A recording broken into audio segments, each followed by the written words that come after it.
Hi, my name is Ashley Farmer, and I'm a student at George Mason University taking INTS 249 Digital Literacy. Today, I am going to be talking about Amazon and the role of technology in the management and monitoring in the warehouses.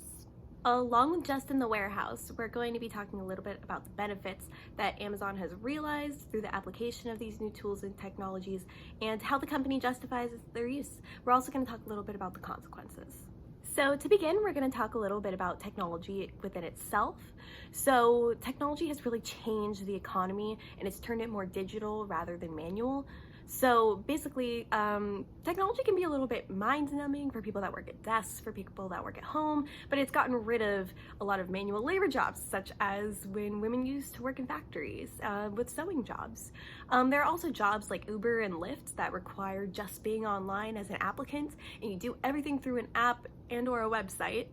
But you don't even have to go into a workplace, and there is no home base that they report to. It's just on an app where they'll get Lyft requests, ride requests, all that type of stuff, groceries, whatever Uber and Lyft are doing. But all you need for those is a high school degree, so it even takes away the educational aspect. So it is also taking away certain types of work, which is something we're going to be talking a little bit more about with Amazon as well. But a good example is YouTube, because YouTube uses an AI system to moderate their videos, which has led to a couple of ongoing problems, but it's also been super beneficial and it's progressing and continuously getting better. So basically it's artificial intelligence or MTurks that are going through videos and they're seeing if there's pornography, violence, things of kind of that such that shouldn't really be on the platform.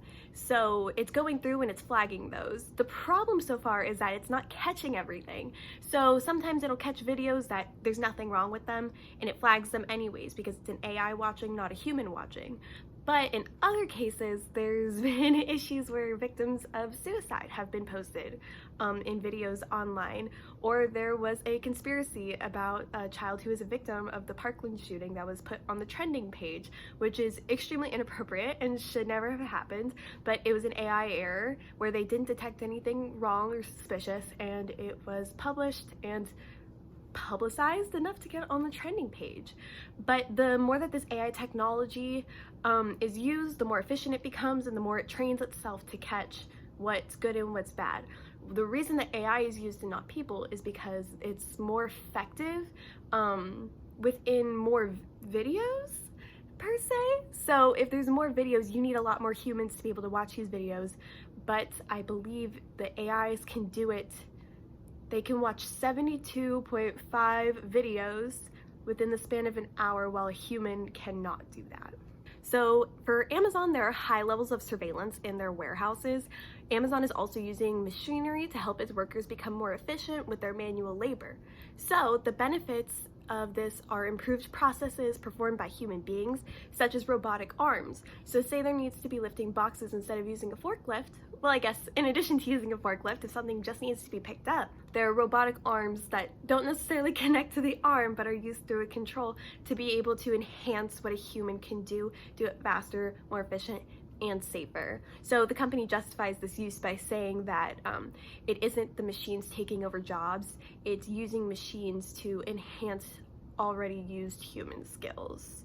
So a good quote from the Humanly Extended Automation or the Future of Work seen through Amazon patents, published by Science, Technology, and Human Values, is human labor, the input it provides to machinery and the value it generates, must remain at the center of analysis of automation, which I heavily agree with. This also leads us into our consequences. So the consequence is basically the exact opposite of that quote.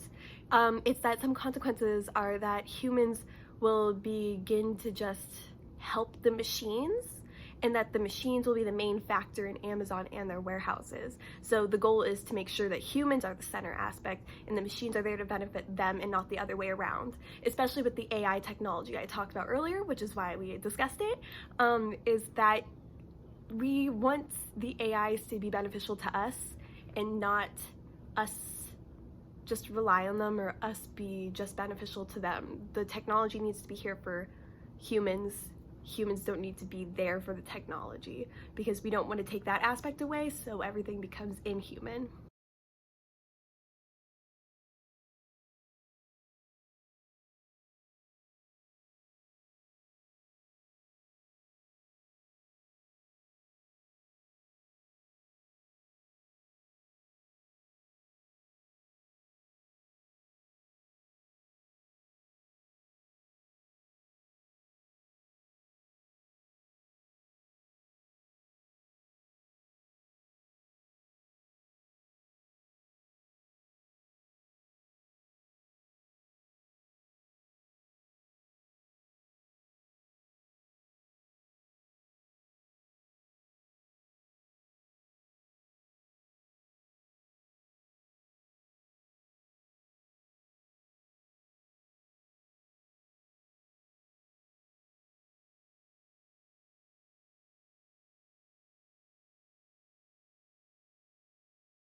So thanks for watching. Can't wait to see you all in 2 weeks.